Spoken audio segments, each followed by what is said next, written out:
ఈరోజు 25వ తేదీ సాయంత్రం 8వ వార్డులో వార్డు లీడర్లు అందరితో కలిసి ఇక్కడ అబ్రారు, శివ, సీను, రమేష్, లక్ష్మణ, సబాజ్ అందరు ఇంకా మిగతా లీడర్లు అందరు ఉన్నారు. అందరితో కలిసి ఈరోజు బూత్ కన్వీనర్లు కూడా దీంట్లో పాల్గొనడం జరిగింది.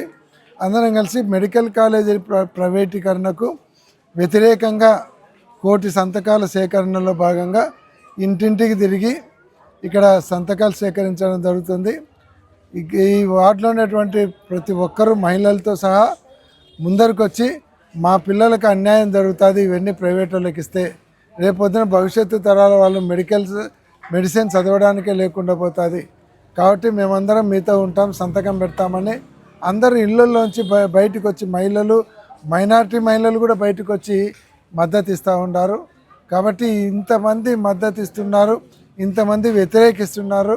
ఇదన్నీ అర్థం చేసుకొని వాళ్ళు ఈ కార్యక్రమాన్ని మానుకోకుంటే తీవ్రమైనటువంటి పరిణామాలు ఎదుర్కోవాల్సి వస్తుంది అనేది గుర్తుపెట్టుకోవాలి. ప్రజా వ్యతిరేకతను గుర్తించకుండా ప్రజలకు వ్యతిరేకంగా నిర్ణయాలు తీసుకుంటే ప్రజలు తిరగబడే కాలం దగ్గరలో ఉందని అర్థం చేసుకోవాలి.